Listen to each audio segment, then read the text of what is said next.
Hello, More Than Small Talk podcast friends. This is Susie Eller. Each week we bring you a little more encouragement as a follow-up to our latest episode. You know, friends, sometimes I look at the world and I feel like it's on fire. I see that there are many who are vulnerable. The issues feel so big. The divide feels wide. And it seems like there just aren't answers. I wonder if this is how the disciples felt in Matthew 14, when Jesus looked over the hungry multitude on the mountain and said to the disciples, "Go find food."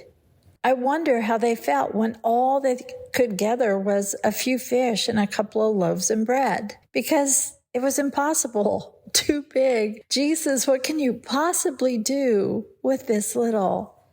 I love this story because somehow Jesus took that meager offering and he not only fed every single person on that mountain, but there were leftovers, baskets of them.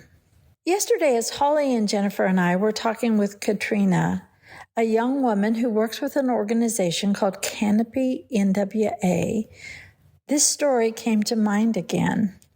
Katrina is one of a few women and men who work with refugee families who have fled their homes due to crisis or war or threats that are hard for most of us to imagine. And something she said as we were talking really stuck with me. She said, when you're in proximity, your passion is inspired. These are not just refugee women to her, they're sisters. They're survivors. And this organization, which started small, like loaves and fishes, was held up to Jesus, and they asked him to do the impossible with the little that they have. And over time, others joined in, which meant a few more fishes, a few more loaves. It sometimes felt like the loaves and fishes, especially over the last couple of years, were reduced to crumbs, but they kept showing up.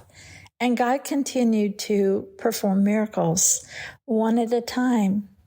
So today, I hope that our conversation yesterday, and please go listen to it if you have not, will inspire you. And instead of looking at the world and saying, God, it feels too big, too divided, too overwhelming, I want you to listen for his voice like I'm trying to. When he says, bring me what you have. Maybe that's donating or volunteering for an organization similar to Canopy NWA. Maybe that's prayer. Maybe that's a kind smile or meeting with someone who longs to know that they're seen. But when we bring our loaves and fishes, not only is that answering our prayer of, God, what can I do? We get to become an answer to someone else's prayer as well. There is a temptation right now in this culture to give up, to become cynical. But the most beautiful miracle in this fish and loaf story is that Jesus trusted his disciples. And I believe Jesus still trusts you and me. He didn't ask them to fix anything, but to simply bring what they could find, to bring what they already had in the crowd. And this is the miracle. He blessed that. I truly hope you take a moment and listen to yesterday's interview and that it inspires you.